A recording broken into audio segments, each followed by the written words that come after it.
Kita akan bersama-sama berdoa. Bapa yang ada dalam surga, kami datang kepadamu kembali mengucapkan syukur setelah kami memuji memuliakan nama Tuhan. Kami harapkan Tuhan hadir di tengah-tengah kami, hingga firman yang kami beritakan bukan kata-kata manusia, tetapi adalah firman-Mu, firman yang hidup, yang akan memberkati kami semua yang datang ibadah pada malam hari ini. Bahkan yang ibadah di rumah sekalipun, Tuhan akan memberkati. Mari Bapa, berikan kami hikmat pengertian tentang apa yang harus kami sampaikan. Jangan aku berkata-kata hampa kosong, tapi berkata-kata mampu menampilkan pribadi Tuhan yang pasti. Apa yang difirmankan Allah adalah ya dan amin.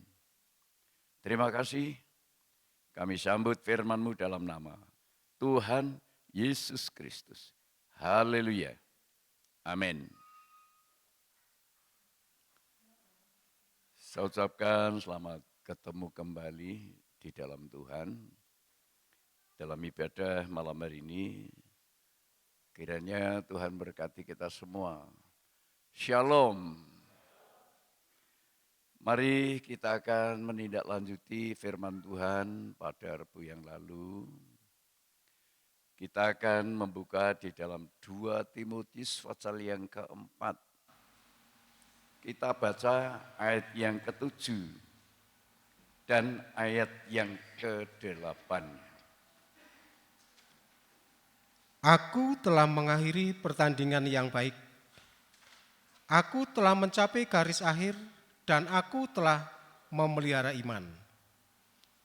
Sekarang telah tersedia bagiku mahkota kebenaran yang akan dikaruniakan kepadaku oleh Tuhan, Hakim yang adil, pada harinya. Tetapi bukan hanya kepadaku, melainkan juga kepada semua orang yang merindukan kedatangannya. Ya, ini keyakinan seorang pengajar pendidik. Rasul Paulus mengajar kepada Timotius yang begitu supaya mengutamakan Tuhan, menteladan dalam kehidupannya. Paulus sampai mengatakan, aku telah mengakhiri pertandingan yang baik. Aku telah mencapai garis akhir dan aku telah memelihara iman. Jadi bukan setengah-setengah. Kita harus sampai akhir. Apa yang menjadi kepercayaan kita, keyakinan kita, itu harus kita teruskan karena tentu banyak gangguan. Untuk mencapai garis finish, garis akhir, itu harus berani melawan apa yang merintangi kita, yang mengganggu kita. Bukan segampang, semudah apa yang kita pikirkan. Kalau kita berlomba saja, siapa yang paling dahulu itu yang menang. Kalau menang seperti Rasulullah sampai yakin, aku sudah tersedia bagiku mahkota kebenaran. Jadi orang yang berlomba, yang lari punya tujuan, yang tinju tidak sembarangan, artinya Kristen yang tidak asal beragama Kristen. Kristen yang memiliki satu pengertian sesuai dengan firman Allah, dan gangguannya itu, iman itu gangguannya adalah supaya kita merosot, tidak berkembang iman. Kalau bisa diganggu oleh kekecewaan, diganggu oleh keinginan, diganggu oleh bermacam-macam. Orang yang dewasa punya pilihan, saudara. Beda anak-anak, kalau anak-anak memang harus dibimbing, dididik lewat makanan yang lunak, minum susu dan lain sebagainya. Kalau sudah dewasa harus makanan yang keras. Ini firman Allah. Jadi tidak bisa kita selamanya meminabubukkan jemaat, ya rasa dielu-elukan, supaya setia ke gereja dan lain sebagainya. Kalau sudah tahu itu yang baik, tahu itu yang benar, dan memiliki pilihan yang tepat, nah inilah. Seperti Rasul Paulus yakin, sekarang aku telah tersedia bagiku mahkota kebenaran. Tuhan Hakim yang adil, tetapi bukan hanya kepadaku, juga kepada semua orang yang merindukan kedatangannya, yang merindukan upah yang sama. Nah ini yang harus kita waspadai adalah gangguan-gangguan yang akan mengganggu kita, yang akan menggoda kita, perkara besar, perkara sepele itu mengganggu kita. Itu sesuatu yang luar biasa yang saya alami. Kita mau berdoa diganggu oleh rasa malas, diganggu oleh rasa ngantuk, diganggu oleh mau baca Alkitab, diganggu oleh rasa enggak apa-apa dan lain sebagainya. Itu saya. Maka saya harus berperang. Melawan apa yang mengganggu. Tidak boleh itu saya biarkan mengganggu saya, enggak mau doa. Doa tengah malam, pernah telat setengah jam tapi bukan doanya. Telat setengah jam untuk bergumul dengan firman. Sampai istriku membangunkan, sudah setengah satu Pak. Wah bangun. Cepat saya baca firman dan jam 1 tepat saya berdoa. Doa rantai sudah selesai. Tapi doa saya jam 1 sampai jam 2. Bangun saya jam 12 tidak berhenti. Saya lanjutkan. Untuk apa? Karena itu sudah komitmen saya.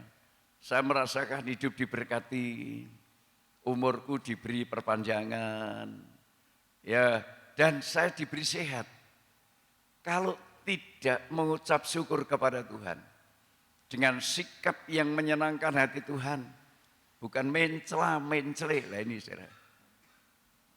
Bahasa Jawa esok dele sore tempe, ya bukan seperti itu.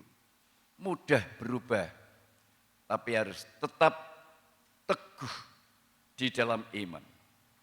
Mari kita melihat cobaannya, gangguannya untuk memelihara iman. Apa itu? Wahyu 3 ayat 10 sampai 11. Wahyu pasal 3 ayat 10 dan ayat 11. Karena engkau menuruti firman-Ku untuk tekun menantikan aku, maka aku pun akan melindungi engkau dari hari pencobaan yang akan datang atas seluruh dunia untuk mencobai mereka yang diam di bumi. Aku datang segera. Peganglah apa yang ada padamu, supaya tidak seorang pun mengambil mahkotamu. Ya, karena engkau menuruti firman-Ku, untuk tekun menantikan aku, maka aku pun akan melindungi engkau dari hari pencobaan yang akan datang atas seluruh dunia untuk mencobai mereka yang diam di bumi. Virus corona ini cobaan dunia, saudara. Saya hanya mematuhi protokol kesehatan. Sudah tua, usia lanjut, katanya rentan tertular virus corona. Ya sudah, tak ikuti. Banyak makan ini, makan itu, dan saya turuti. Oh, itu kebutuhan jasmani saya. Tetapi utama, saya tidak boleh tergoda oleh rasa malas, rasa tidak mau ibadah, rasa tidak mau doa, saya tidak boleh. Itu kalau ada pada saya bergumul, saya lawan, saya harus kembali. Tuhan, kenapa kok seperti ini? Berarti dagingku yang bekerja. Aku tidak ada kekuatan, kembalikan rohmu Tuhan. Kalau sudah ada kekuatan, oh terima kasih Tuhan. Doa malam 1 jam, rasanya tidak lama. Mengucapkan syukur kepada Tuhan. Ini kekuatan Tuhan. bukan dari siapa-siapa, karena jam itu jam nyenyak tidur. Tapi buat saya jam 12 sampai jam 2 saya bergumul, menyatu dengan Tuhan. Hasilnya saya rasakan, terutama bukan kesehatan fisik, kesehatan rohani. Saya rasa damai, rasa sejahtera, rasa bahagia, itu saya rasakan. Jadi damai sejahtera itu bukan hanya berita, damai sejahtera itu benar-benar kami rasakan. Ini memang membutuhkan suatu iman yang penuh pengharapan. Tanpa ada pengharapan, tanpa ada kerinduan, tanpa ada motivasi untuk memperolehnya mahkota itu, kita mudah mundur, saudara. Mudah lemah, tergoda ini lemah, tergoda itu lemah. Rasanya mau maju banyak tantangan, banyak rintangan, ya ini, ya itu, dan lain sebagainya. Itu godaan, itu rintangan. Tetapi kita harus maju. Jemaat di tempat ini saya mengucapkan syukur. Ya saudara, ada yang lemah, ada yang tidak ibadah, katanya tidak mau ke gereja pun. Akhirnya katanya, aku tidak sejahtera, aku monggo. Aku hanya mendoakan Tuhan, kalau itu milikmu, engkau yang akan menarik. Tapi kalau bukan seperti apapun tidak bisa, saudara. Tidak bisa mau dipelihara kayak apa kalau bukan miliknya Tuhan, tidak bisa. Maka saya selaku gembala sidang hanya berdoa, mendoakan kalau milik Tuhan, kalau mendapat belas kasihan Allah, Tuhan akan tarik. Maka saya mengucapkan syukur. Kita tidak boleh menghakimi satu dengan yang lain. Tidak boleh membanggakan satu dengan yang lain. Kalau kita tetap setia itu adalah kasih karunia. Bukan kekuatan kita, bukan kekuatan saya, bukan kehebatan siapa-siapa. Tidak ada yang bisa dikatakan hebat, tidak ada. Semua adalah kasih karunia dan kemurahan Tuhan. Itulah sebabnya tentang keselamatan, tentang mahkota kehidupan perlu dirindukan. Oh Tuhan, tolong. Usiaku sudah begini, berubah. Sudah tua seperti saya, kerinduannya masih ini, masih itu, dan lain saya masih mau ke sana kemari. Nah itu bukan kerinduan yang benar. Itu keinginan daging. Tapi kalau sudah tua seperti saya, kerinduan saya adalah mengakhiri hidup sampai garis finish. Enggak yakin saya selamat. Tapi kalau saya pikiran saya neko-neko, bermacam-macam, usia sudah 78 tahun, masih mau ditambah berapa oleh Tuhan? Ya saudara, kok masih neko-neko, rasanya masih bermacam-macam perkara dunia yang sifatnya hanya sementara. Merindukan hidup benar, hidup kudus, hidup sempurna. Kapan aku benar, kapan aku kudus, kapan aku sempurna. Ini perlu dirindukan, tanpa itu mudah kena godaan. Kolose pasal pertama ayat 24 sampai 27. Kolose pasal pertama ayat 24 sampai 27. Sekarang aku bersukacita bahwa aku boleh menderita karena kamu. Ini pemberita Injil. Bersukacita aku boleh menderita karena kamu mendoakan. Ya saya menderita, melek malam tuh menderita, saudara. Paling enak tidur, nyenyak, bangun kesiangan, paling enak. Nah, tapi kalau seorang gembala seperti pemberita firman seperti itu, nah ini berarti tidak mau menderita karena jemaat. Terus. Dan menggenapkan dalam dagingku apa yang kurang pada penderitaan Kristus untuk tubuhnya, yaitu jemaat. Menggenapkan penderitaan Kristus, ya, untuk tubuhnya, yaitu jemaat. Kalau Kristus menderita mati untuk orang berdosa, tapi jemaat perlu dipelihara lewat penderitaan seorang pemberita, seorang gembala seperti saya ini. seperti Rasul Paulus hambanya. Terus Aku telah menjadi pelayan jemaat itu sesuai dengan tugas yang dipercayakan Allah kepadaku menjadi pelayan jemaat itu sesuai dengan tugas yang dipercayakan Allah kepadaku, kepada Paulus, untuk meneruskan firman-Nya dengan sepenuhnya kepada kamu. untuk meneruskan firman-Nya, bukan merekayasa, meneruskan firman yang ada kuasa, memiliki kekuatan kuasa yang mengubah hidup itu diteruskan kepada jemaat, teruskan.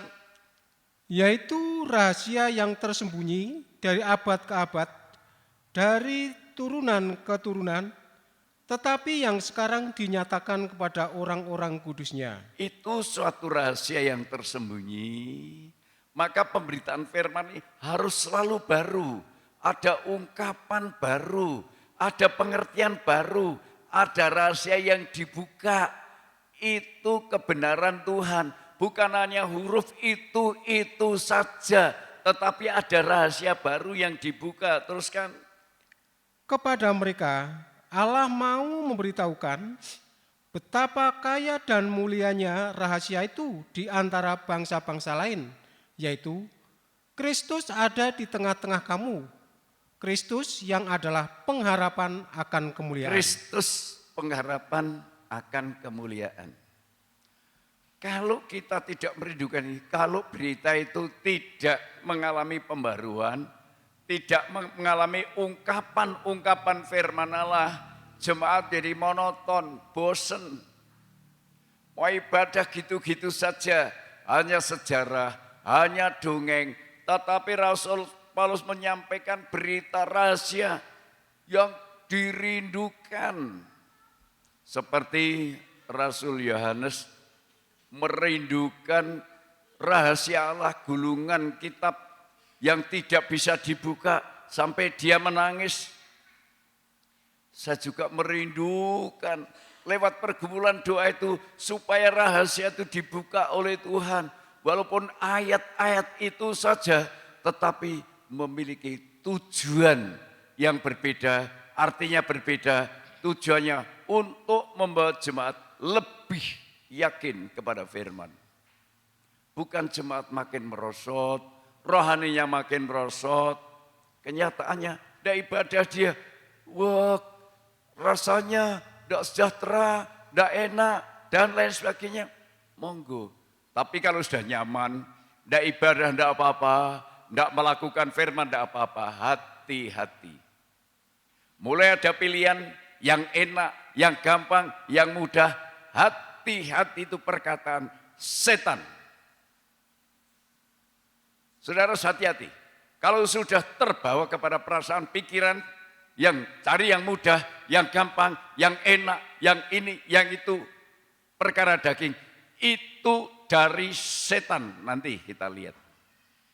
Ya, tapi kalau kita merindu walaupun mengalami satu penderitaan, mengalami satu sengsara, mengalami jalan salib, terus merindu, itulah kebenaran. Oleh sebab itu, cobaan, ujian untuk kita direndahkan mungkin tidak ada nilai, tidak ada harga, misalnya, tidak apa-apa. Tapi waktunya nanti akan ditinggikan dan dimahkotai dengan mahkota kebenaran. Ini harus ada kerinduan, saya rindu itu saudara. Maka sekarang aku tidak peduli, apapun tidak peduli. Satu kerinduanku, hidup kekal.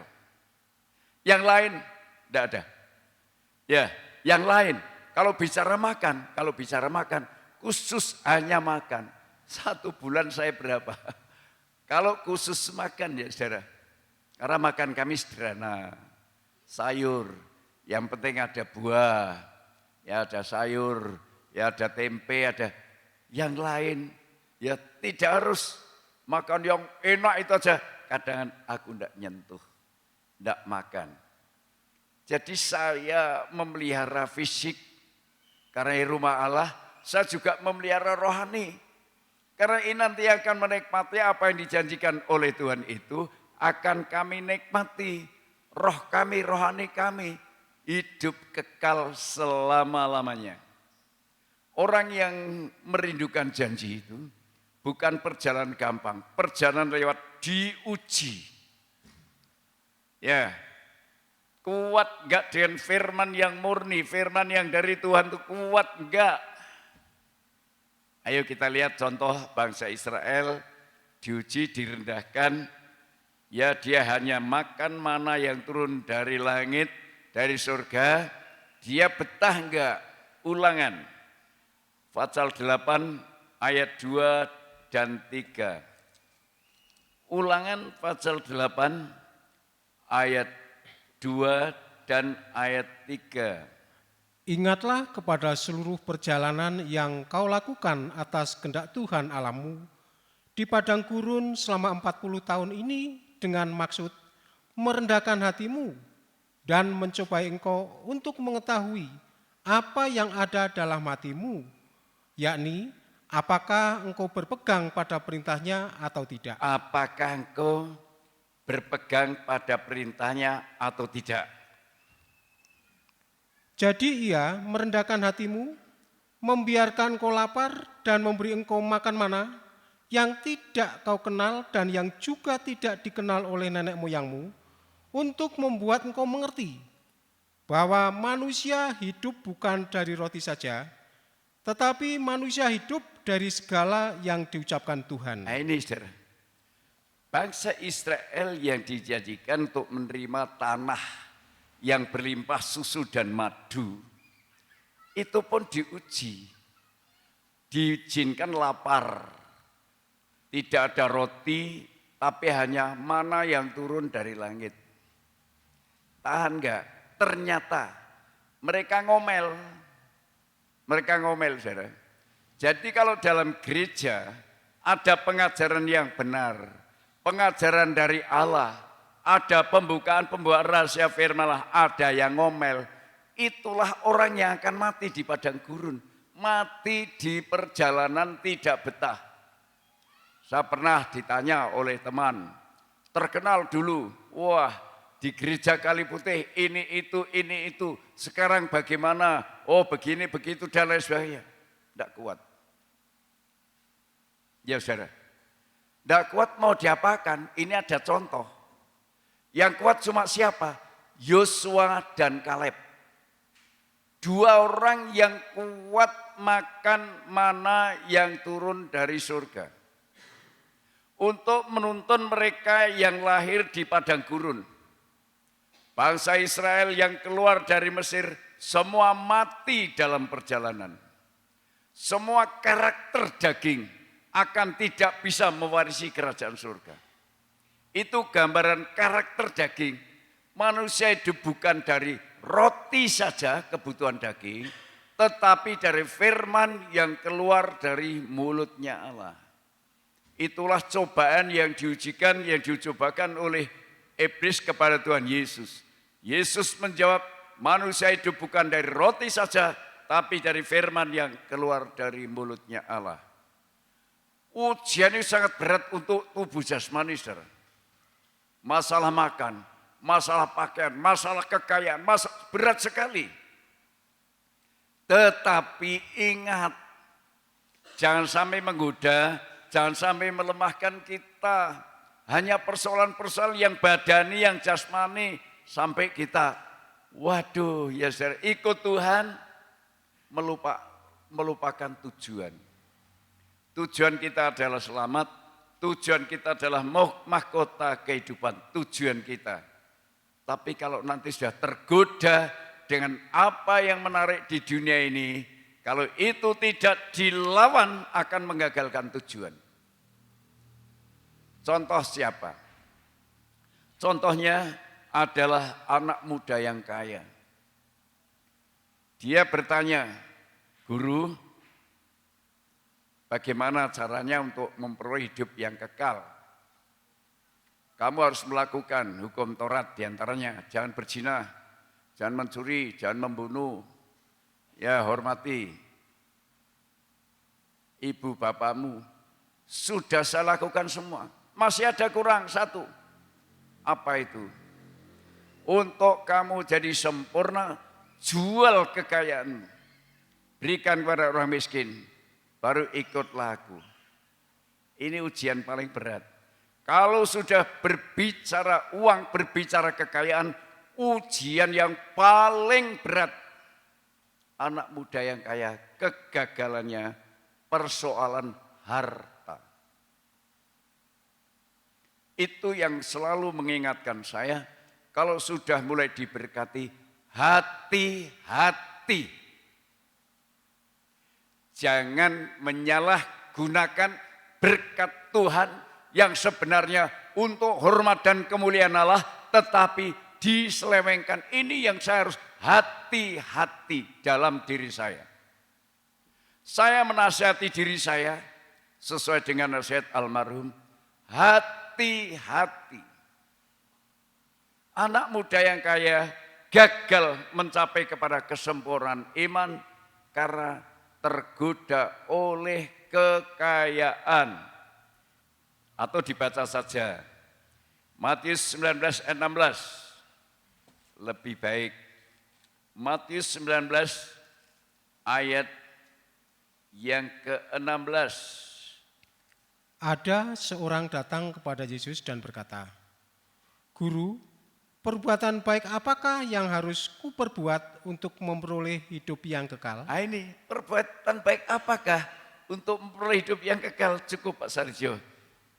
Terus jawab Yesus, apakah sebabnya kau bertanya kepadaku tentang apa yang baik? Hanya satu yang baik. Tetapi jikalau engkau ingin masuk ke dalam hidup, turutilah segala perintah Allah. Kata orang itu padanya, perintah yang mana? Kata Yesus, jangan membunuh, jangan berzina, jangan mencuri, jangan mengucapkan saksi dusta, hormati ayahmu dan ibumu, kasihlah sama manusia seperti dirimu sendiri. Kata orang muda itu kepadanya, semuanya itu telah kuturuti, apalagi yang masih kurang. Semua sudah kuturuti, apa lagi yang kurang? Jualah. Ya, jualah hartamu. Ya, kalau engkau tidak sempurna, jualah segala milikmu dan berikan itu kepada orang miskin. Ini yang paling berat. Ya saudara, godaan yang terakhir yang disampaikan oleh Tuhan Yesus adalah kekayaan dan kerajaan atau kedudukan. Paling berat mengatasi itu. Saya berkata pada bendara saya ini sudah tua, apa tak mundur saja. Dia tertawa apa tuh? Lucu Bapak ini. Loh aku ini kalau ada orang sakit sudah tidak bisa besuk. Aku cuma titip ucapan semoga cepat sembuh. Orang teman-teman semua tahu Bapak. Bapak tidak usah berkata gitu. Artinya kalau aku nyandungi, aku tak mundur saja. Aku tak jadi hamba Tuhan biasa. Aku tidak gila hormat. Kalau aku memiliki kekuatan seperti itu kekuatan Yesus. Tapi orang yang gila hormat, oh rasanya tampil, rasanya paling depan, rasanya paling hebat. Puji Tuhan, saya diberi kekuatan oleh Tuhan. Hingga tidak ada yang mengikat dalam diri saya akan perlihatkan ya kepada sidang jemaat bahwa saya sungguh-sungguh harus memberikan contoh yang baik kepada jemaat. Bukan menjadi batu sandungan, bukan menjadi contoh yang tidak baik, hingga jemaat dibingungkan oleh sikap dan perbuatan seorang gembala sidang, yaitu saya. Ini kerinduan saya Tuhan, aku seperti hamba-Mu Rasul Paulus, ikutilah teladanku. Jadi Rasul Paulus itu hidupnya hanya Kristus, hanya Dia. Saya sekarang hidupku hanya Kristus. Semuanya aku merasa tidak ada sesuatu yang hebat, yang luar biasa. Tidak ada, hidupku hanya Kristus. Kalau aku mengajar jemaat, patuh di dalam firman, itu untuk kepentingan jemaat. Tapi kalau hidupku saya belajar hanya Kristus. Itu yang kami harapkan, yang kami rindukan. Sekarang kalau sampai kita ini menolak berita kebenaran lewat ajaran salib, condongnya kepada perkara-perkara daging, sekali lagi itu dari iblis, itu dari setan. Kalau saudara tadinya suatu jemaat yang begitu mengalami cinta mula-mula, luar biasa tadinya, tapi merosot karena berita kebenaran, berita salib itu tergoda dari setan. Matius 16 ayat 21 sampai 23. Matius 16 ayat 21 sampai 23. Sejak waktu itu, Yesus mulai menyatakan kepada murid-muridnya bahwa ia harus pergi ke Yerusalem dan menanggung banyak penderitaan dari pihak tua-tua, imam-imam kepala, dan ahli-ahli Taurat, lalu dibunuh dan dibangkitkan pada hari ketiga. Tetapi Petrus menarik Yesus ke samping dan menegur dia, katanya, "Tuhan, kiranya Allah menjauhkan hal itu. Hal itu sekali-kali takkan menimpa engkau." Maka Yesus berpaling dan berkata kepada Petrus, "Enyahlah iblis, engkau suatu batu sandungan bagiku, sebab engkau bukan memikirkan apa yang dipikirkan Allah, melainkan apa yang dipikirkan manusia." Ini supaya kita tahu, Petrus kelihatannya tekun setia kepada Tuhan. Tapi ketika mendengar berita salib, dia berkata, jangan terjadi. Karena Tuhan itu dianggap kuasa, Tuhan hebat, Tuhan bisa mengalahkan apa saja, Tuhan bisa berbuat apa saja. Itu Petrus semula. Karena dia apa? Dia suruh nebarkan jala, ke tengah ditebarkan, hasilnya luar biasa, semua hebat. Tapi ketika mendengar berita penderitaan, Yesus menyampaikan berita penderitaan, akan dianiaya, dan dia akan mati dan bangkit pada hari yang ketiga. Oh, sekali-kali jangan terjadi. Hati-hati kalau hatimu sudah menolak berita salib. Ya saudara, hati-hati kalau hatimu sudah menolak berita salib. Itu dari iblis. Kalau saudara tidak mau menderita karena firman, saya ingatkan demi firman, itu dari iblis. Kalau saudara ingin merebut segala satu yang bersifat duniawi, bangga keberhasilan secara duniawi, tapi itu hanya bersifat sementara, saudara. Boleh kita bangga dengan perkara duniawi, boleh, tetapi jangan lupa itu hanya bersifat sementara, itu sarana untuk memuliakan Tuhan. Tanpa kemuliaan Tuhan lewat harta, tidak mungkin kita bisa bersaksi dengan apa yang ada di tempat ini. Menarik karena apa? Ada harta, ada kekayaan. Kali putih menarik yang lain, karena apa? Ada harta, ada kekayaan. Dari mana? Dari jemaat yang diberkati. Tapi kalau semua itu pikirannya, walaupun diberkati, lantas pikirannya, lah itu hati-hati, saya peringatkan. Karena ajaran salib ini, ajaran dari Tuhan, itu ajaran yang akan mencapai kepada garis finish, mahkota kemuliaan, mahkota kebenaran yang dikejar, yang akan diraih. Oleh sebab itu kita jangan sampai terpancing dengan perkara-perkara yang bersifat badani. Karena kemuliaan itu ternyata diraih oleh Yesus itu ketika dia naik di atas kayu salib. Itu dalam kemuliaan, artinya ketika Yesus disalib menghapus dosa kita, kita sudah hidup dalam kemuliaan Tuhan. Karena kemuliaan Allah ini hilang ketika manusia jatuh dalam dosa. Tapi ketika Yesus disalib dan kita menerima imbas daripada korban Kristus, yaitu dosa kita dihapus, kita sudah memiliki kemuliaan di dunia ini. Kemuliaan yang pertama. Luar biasa, saudara. Kemuliaan di dunia ini rasanya damai, tenang, tidak ada musuh, tidak ada kekhawatiran, rasanya itu begitu fresh. Itu kemuliaan dari Tuhan ketika di Taman Eden. Adam dan Hawa ketika di Taman Eden, hidupnya fresh, mau makan apa saja ada. Makanlah dengan bebas. Tetapi setelah jatuh dalam dosa, kemuliaan Allah hilang. Nah ini harus dikembalikan lewat korban Kristus. Ayo kita baca Yohanes 12 ayat 28. Yohanes pasal 12 ayat 28. Bapa, muliakanlah namamu. Maka terdengarlah suara dari surga. Aku telah memuliakannya, dan aku akan memuliakannya lagi. Bapa, muliakanlah namamu.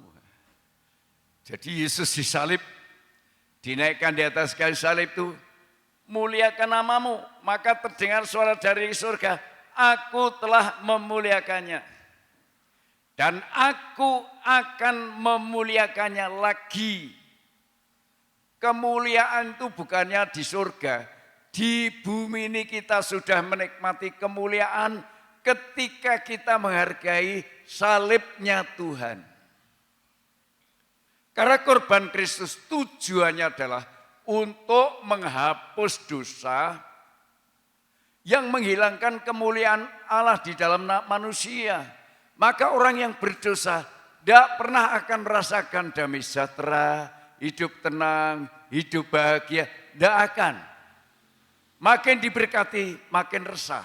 Tetapi kalau kita hidup di dalam kemuliaan Allah, diberkati, puji Tuhan, makin laris, puji Tuhan, makin banyak, puji Tuhan, puji Tuhan. Semua dari Tuhan dan semua dipergunakan untuk kemuliaan Tuhan. Bagaimana gereja terbangun? Ya, ini tidak ada dari luar, dari organisasi, dari apapun. Ini semua dari jemaat yang diberkati oleh Tuhan. Kalau nanti terjadi perkembangan ini, semua dari Tuhan yang memakai jemaat diberkati oleh Tuhan. Bukan makin diberkati, makin tidak tahu melakukan firman Allah. Makin diberkati, makin mampu melakukan firman Tuhan. Puji Tuhan, Allah untuk merekam semua ini adalah dari berkat Tuhan. Kalau bukan dari berkat Tuhan, tidak bisa kita saudara. Gereja kecil tidak bisa, gereja desa tidak bisa seperti kita. Kita bisa karena sumbernya dari Tuhan. Oleh sebab itu, kalau kita sudah bangga dididik lewat penderitaan, oh Tuhan terima kasih, Engkau memberikan kekuatan kepadaku. Engkau memberikan kemampuan kepadaku. Walaupun bagaimana salibnya satu-satunya. Salib Tuhan satu-satunya jalan untuk kami mencapai kemuliaan Allah. Satu-satunya jalan. Satu-satunya cara Tuhan untuk menghapus dosa kita ada lewat korban Kristus. Tanpa korban Kristus, kemuliaan Allah tidak akan kembali, saudara. Maka hidup manusia resah. Hamba Tuhan resah. Anak hamba Tuhan resah. Semua resah. Tidak ada ketenangan. Tidak ada kedamaian. Tidak ada ketenteraman. Maka seorang hamba Tuhan seperti saya, kalau mengalami damai sejahtera, itu kemuliaan dari Allah. Kenapa? Tidak menolak didikan salib. Tapi nanti sekali lagi, ya, kita akan dipermuliakan di dalam kerajaan kekal, di dalam kerajaan surga. Bapa, muliakanlah namamu, maka terdengar suara dari surga, aku telah memuliakannya dan aku akan memuliakannya kembali. Kemuliaan sekarang ini adalah kalau saudara sudah benar-benar menolak dosa, itu kemuliaan Allah turun. Tapi kalau saudara masih mengejar dosa, mengejar perkara-perkara yang ditawarkan oleh iblis untuk berbuat dosa, itu bukan dari Tuhan. Itu kemuliaan yang disediakan oleh iblis, yaitu kerajaan dunia yaitu kekayaan dunia, itu dari iblis. Tapi kemuliaan dari Allah lewat salib dan lewat dosa dihapus, kemuliaan Allah kembali kepada kita sekali ini dan nanti akan mengalami kemuliaan sekali lagi. Yang pernah mengalami dalam dunia ini siapa? Hambanya yaitu Rasul Paulus. Dia mengalami kemuliaan oleh salib. Dia mengalami kemegahan oleh salib.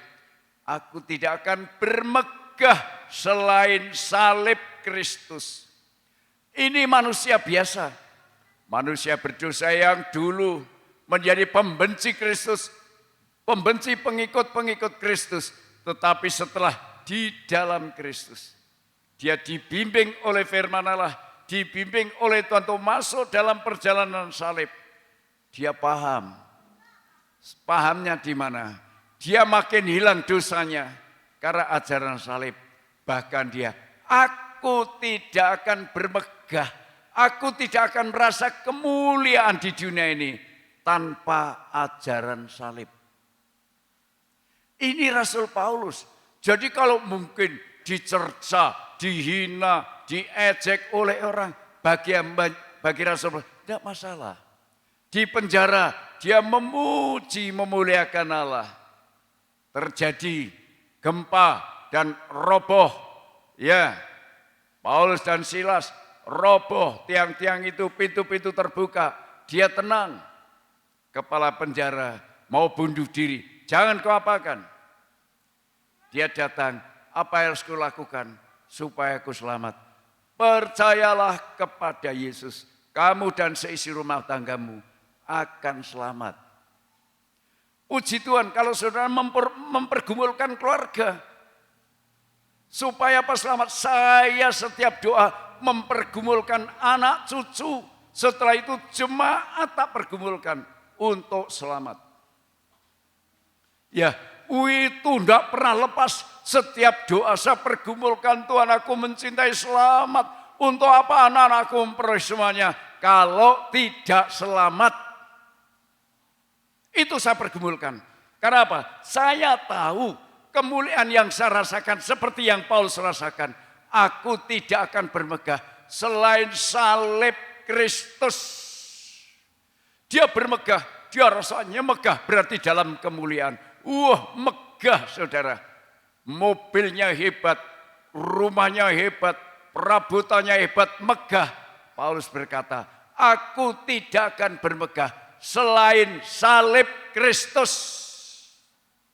Dibaca saja Galatia 6 ayat 14. Tetapi aku sekali-kali tidak mau bermegah selain dalam salib Tuhan kita Yesus Kristus.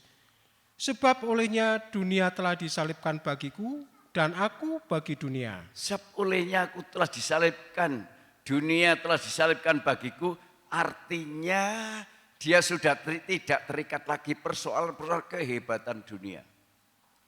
Dia hanya yang dirindukan salib Tuhan. Supaya dosa dia terhapus sama sekali. Kalau sudah terhapus sama sekali, dia katakan, mahkota kebenaran sudah akan saya terima. Aku hampir sampai garis finish, kematianku sudah dekat. Garis finish, mahkota kebenaran akan kami dapatkan. Ini Rasul Paulus. Keselamatan kerajaan surga itu bukan segala upacara gereja masuk surga, saudara. Ya, itu hanya upacara yang dilakukan manusia. Kalau nanti semua mati, siapa yang mau upacara? Ya, kalau sudah semua mati, sepertiga orang mati, siapa yang mau upacara? Tidak ada. Cuma karena kita, pakai upacara ini itu, apalagi mati situasi virus corona ini, menakutkan saudara. Dampak sosialnya luar biasa. Tidak ada yang layak, tidak ada yang ikut ke kuburan, tidak ada, dan lain sebagainya. Itu hanya manusiawi. Tetapi kebanggaan Paulus bukan upacara hebat dan tidaknya. Kemegahannya adalah salib Kristus. Aku tidak akan bermegah selain salib Kristus. Aku disalibkan bagi dunia. dunia bagiku. Oleh sebab itu, kerinduan untuk mendapatkan kerajaan yang kekal ini membutuhkan satu perjalanan yang dipimpin oleh Tuhan. Jangan menolak seperti Petrus. Jangan terjadi Tuhan. Tuhan berkuasa mendobrak setan. Tuhan berkuasa mengusir apa. Tuhan berkuasa membunuh. Tuhan berkuasa mau berbuat apa saja. Bisa Tuhan. Mau melindungi bisa. Mau membinasakan bisa. Tidak mungkin. Jangan terjadi salib. Iblis kamu. Kamu hanya mikirkan yang dipikirkan manusia. Bukan yang dipikirkan oleh Allah. Allah memikirkan kemuliaan yang kekal.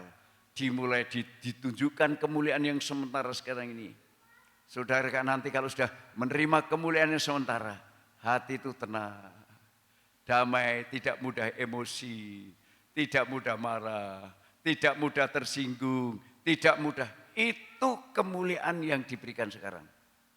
Nah, itu tanda-tanda kemuliaan yang kedua akan diberikan Tuhan pada kita, yaitu kemuliaan yang kekal. Yang terakhir kita baca 2 Petrus 1 ayat 11. 2 Petrus 1 ayat yang ke-11. Dengan demikian kepada kamu akan dikaruniakan hak penuh untuk memasuki kerajaan kekal, yaitu kerajaan Tuhan dan Juru Selamat kita, Yesus Kristus. Ya, dengan demikian kepada kamu akan dikaruniakan hak penuh untuk memasuki kerajaan kekal. Saya kok merasa sekarang ini ya, secara hidup saya ini rasanya saya tuh sudah tidak terikat dengan apapun perasaan saya. Saya hanya ingin memperlihatkan perbuatan baik, melihatkan bahwa Tuhan itu baik. Tuhan itu baik, Allah itu baik, bukan hanya ucap kata. Bagaimana saya memperlihatkan, selagi saya masih diberi perpanjangan umur, saya ingin sampai garis finish. Saya tidak mencita-citakan perkara yang lain, tetapi saya merasa sudah cukup. Saya jadi hamba Tuhan, sebagai gembala sidang, punya jemaat yang begitu setia, begitu taat seperti ini. Bagiku mengucapkan syukur. Tidak semua gereja mendapatkan seperti ini, tapi saya diberi jemaat, yaitu orang yang taat, yang dipimpin Yosua dan Kaleb menyeberang sungai Yordan. Yosua dan Kaleb gambaran firman dan Roh Kudus, itulah Yesus sendiri kegenapannya.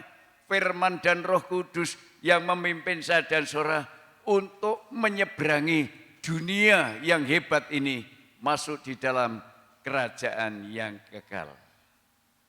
Kita nyanyikan tak terukur kasihmu. Ya, luar biasa ini. Luar biasa. Bagi saya ini luar biasa sekali. Tak terukur kasihmu Yesus. Kau telah mati. Gantikan diriku. Kau curahkan darahmu untuk tebus dosaku.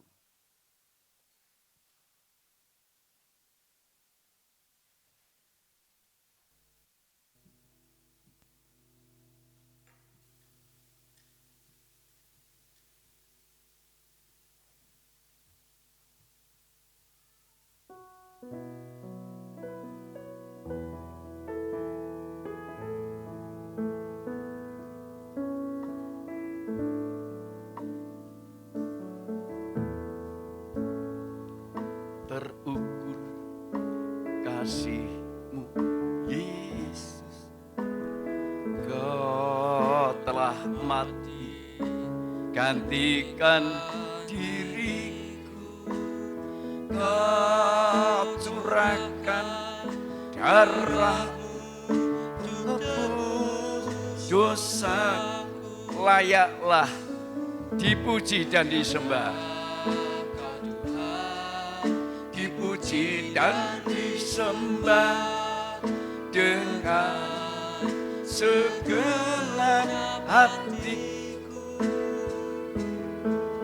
Layaklah Kau Tuhan, dipuji dan disembah dengan segenap jiwa. waraga. Kita bangkit diri, tak terukur saudara. Tidak bisa diukur dengan akal seperti apapun. Kasih-Mu Yesus, Kau telah mati, gantikan diriku. Harus yakin, kemuliaan ini sudah kita rasakan, kita nikmati. Sekali lagi kemuliaan yang kekal, karena kita hidup sempurna seperti Yesus yang adalah sempurna, saudara.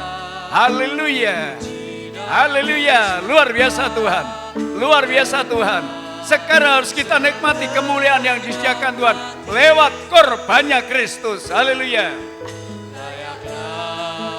Kau Tuhan dipuji dan disembah dengan segenap jiwa. Layaklah Kau disembah, Kau dipuji Tuhan. Mari Pak Timotius tampil ke depan, memimpin dalam doa. Haleluya. Oh haleluya. Layaklah Dia dipuji, disembah, dimuliakan, karena Dia yang mengembalikan kemuliaan kita yang sudah hilang karena dosa, saudara. Layaklah, layaklah, layaklah.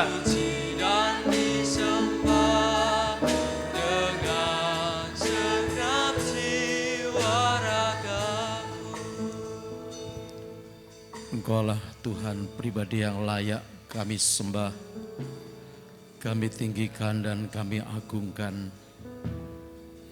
Terima kasih Tuhan, melalui berita firman-Mu yang kami terima petang hari ini, keteladanan Rasul Paulus yang telah mengakhiri pertandingan dengan baik.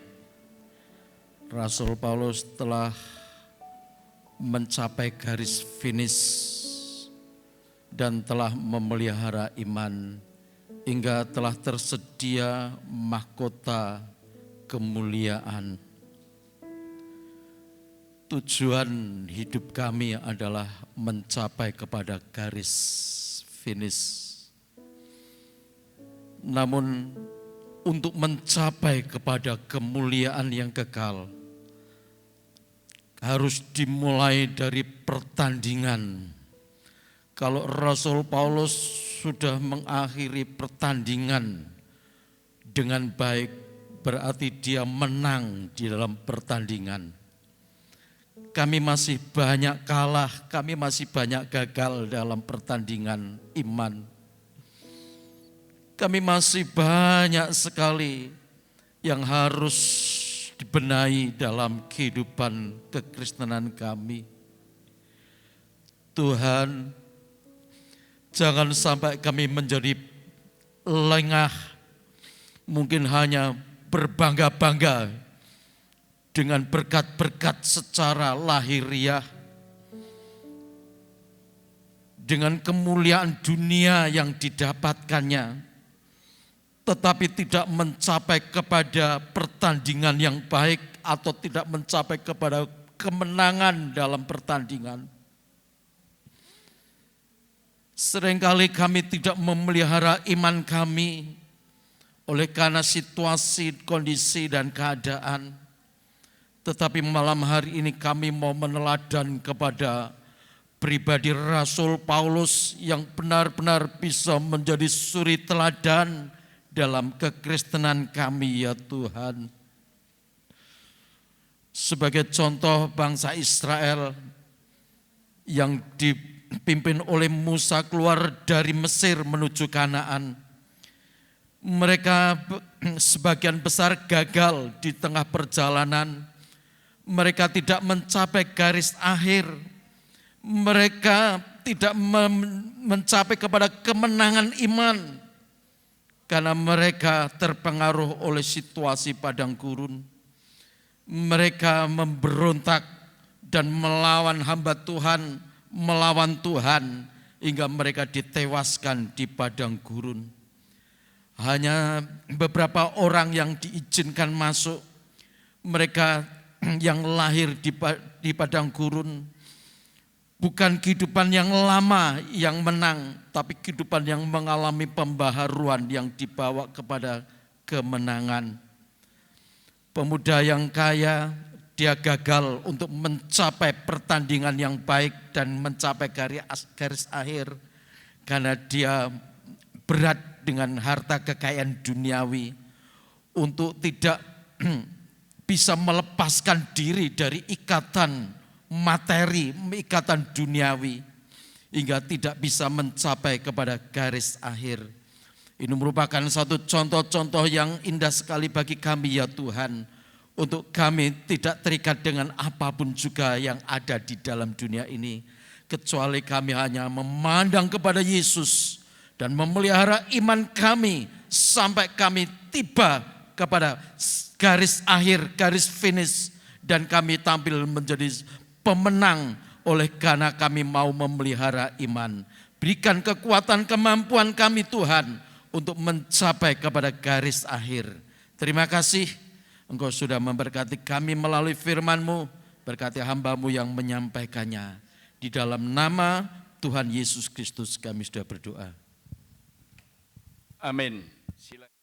Terima kasih banyak Bapak.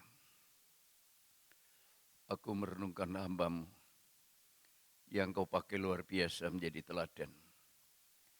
Salib merupakan kemuliaan yang Dia rasakan. Karena saya terikat lagi dengan dosa. Itulah kemuliaan Allah kembali kepada setiap orang yang sudah tidak terikat oleh dosa. Tapi kalau dosa mengikat manusia, kemuliaan Allah tidak ada sama sekali pada siapapun orangnya. Terima kasih untuk berkat-Mu. Sebentar lagi kami akan pulang, meninggalkan tempat ini, pulang ke rumah masing-masing. Mohon kiranya Tuhan menyertai, melindungi, menjaga kami semua. Terima kasih. Sama-sama kita mengangkat tangan. Saudara-saudaraku yang dikasihi Tuhan, pulanglah ke rumah masing-masing. Turunlah kiranya berkat damai sejahtera dari Allah Bapa, kasih sayang dan kemuliaan Sang Putra dan persekutuan Allah Roh Kudus memberkati saudara, menyertai saudara, melindungi saudara dari sekarang, besok bahkan sampai selama-lamanya, hingga hari Maranatha. Di dalam nama Tuhan Yesus Kristus kami berdoa.